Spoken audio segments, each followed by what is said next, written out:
Jody D. Hey, gang, she says. So my question is, what do you guys do in your downtime on set? I'll start. 'Cause I have a feeling my answers are really different from yours because I spend all my time with like incredibly, energy-filled boys. Like, there was a lot of football So throwing. just you and all the guys? Yeah, pretty much. There was a lot of hitting people with sticks. Like, I think there was like a full-on, day of who can break the biggest stick over their head. That happened. Oh, okay. That's a hobby. We met each other at a dinner, and she was literally like, I think it's a girl. I think. I know. I was like literally being on another planet, and there's no girls. Totally. So they come up with interesting games. Yeah. They played a game like, let's see who can break through Nikki's trailer door and tackle her the hardest and get her to come outside and play football with that. Do you remember that dog that they used to Yes. toss the football and make the dog Yes. run back and Yes, forth? I love that dog actually. Shove everything Sometimes in I there. need a dog. You got a dog? There was this Someone's dog dog. that was there when we were shooting the last one, this golden retriever dog lab thing that was always hanging out. Anyways, he was well fed, so I'm sure he had a home somewhere, but he liked to hang out with all the boys. What do? We have a very musical cast. Jackson brings his guitar, and he sort of entertains all of us, serenades the whole cast. And Javier, who plays Riley in this film, is also he's very musical. musical. And Rob? Rob's musical. Yeah. Is there a lot of downtime on set, though, or is it pretty So much much. non-stop?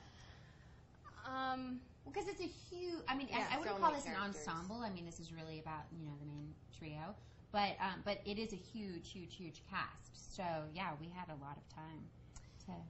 Well, do we a have lot to of have like different depending on the weather. We have to be prepared to go to like multiple locations. So a lot of times they'll bring all of us in, and because it takes hours and hours to get us into hair and makeup, if they do that, they don't necessarily want to let you go because then they might need you in an hour or two. So I mean, there were many occasions where we were brought in at like 4 or 5 in the morning, and you're put into full hair and makeup, and you just have to be really patient and wait your turn. And it's like that for all of us, by the way. I mean, Taylor would come to set and go like, I think I'm going to shoot my scene today, but that might be tomorrow if the sun comes out. Because it's, So it takes a lot of, And it's cool on with these films. It's different than normal films because normal films you're waiting for the sun to actually come out. Right. But on these films, if the sun comes out, it's a huge problem because then you have sparkly vampires. So it needs to be cloudy. So it's like they would be waiting for the the more clouds to miserable the weather, the better. Isn't that interesting? It creates a different dynamic on set. Yeah, you have to play a lot of guitar and A lot of like deep music to get into the vibe of it. So the next question is actually for Bryce from Sherry S. She asks, how excited were you to join the cast? Because, I definitely think already from seeing all of you here, everyone really seems like a family. And what do you bring to the character of Victoria? Well, I was hired literally just a couple days before shooting began. So honestly, at first I was really, really nervous. And I remember on the plane flight over, I was like sitting in the corner just being like, oh gosh, they're all on the plane. You see all of them when you were like going to security? I was really nervous.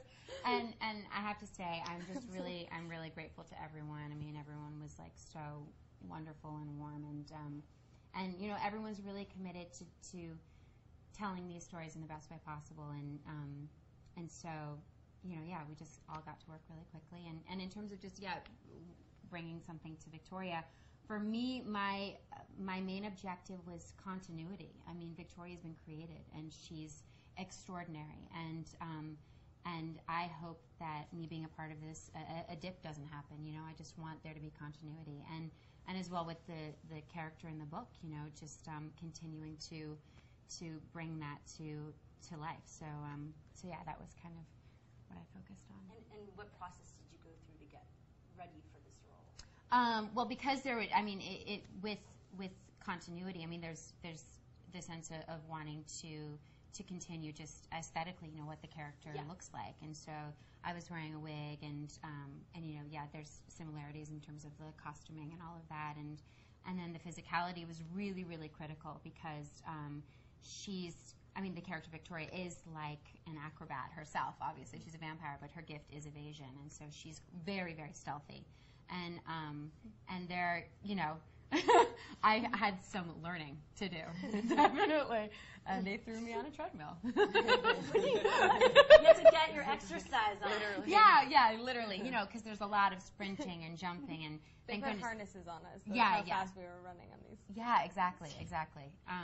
So it's great too because there's such an incredible group of people who stunt actors and whatnot who are really brilliant, and they actually brought in some people from Cirque du Soleil who did like incredible things that I could never dream of doing. So that's really exciting. It's like, you know, Team Victoria. It was basically like 4 or 5 people all coming together to create this character. Well, that's fun to hear that story, I'm sure, for all the fans out there, because they don't know these types of things. So having you here to tell that is really incredible. It's really nice. Oh, cool. It's really great. A lot of people are like, there's all these sides right now going, oh, All right, so a big question on everyone's minds from Constance P.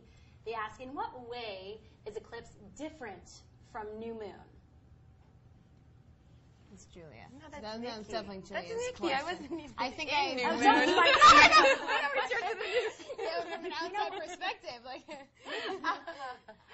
Because you've been there throughout the whole process, obviously. New Moon just had a different feel. I mean, for multiple reasons. We have different directors, and I think that that's nice to bring a different perspective to each one, and a different sort of flavor and take on it. David's amazing. He was really detail oriented, and I actually wasn't really in New Moon all that much either. So I worked with Chris very little, but he was very fantastic and very calm and comforting. And David had a lot to do, and because, like everyone has said, we have so many different characters to focus on, and now we have the newborns, and we have the Volturi, and we have the vampire family, and the wolves. I think it was all about putting the pieces together and making it visually look as intense as it felt for all of us, because there is that emotional undertone as well. So I guess the obvious difference is there's literally a war that's happening. So that's going to be hopefully really satisfying and high crazy stakes for everyone. And And what about you? Well, this is now your first film. What did you see the difference after obviously seeing the past ones, New Moon to Eclipse? Yeah, I mean, I feel like just obviously I was a fan of Twilight and New Moon, and I think you really get in Twilight, you really get inside of Bella's head, and then that continues in New Moon, and you really understand her dilemma even more when Jacob becomes a more prominent character, and you're just like, yeah, how does she choose? And now it's the consequences of her choice, of whatever choice she's going to make, becomes that much more heightened in this film, because it's now not just about her; it's about these different groups, and like you were saying, the Volturi remain involved, and it is this newborn vampire army, and the stakes become enormously high. So I would say it's New Moon plus a lot more. Yeah. So that's what's exciting. And I gotta ask Matt from the blogosphere, what are the fans saying in terms of the differences? How excited they are with the action and the drama that mixes into Eclipse? Well, like Nikki said, it's everything from the previous book or film plus 10 times fold. I mean, we have the war that everyone's been hoping for and waiting for, and it's just everything that everyone's been excited for. I guess has to be the right word to say, because there's so much content in Eclipse. And I think that's why so many fans are so excited about this film, is because they want to see how this plays out. Because there's so much in the book, especially, that you don't even get to read. You just hear about in past. And what we've been hearing is they actually put it in the film. So there's just going to be more and more stuff that everyone is just really excited to see. That's great. We like to hear that. And you kind of touched upon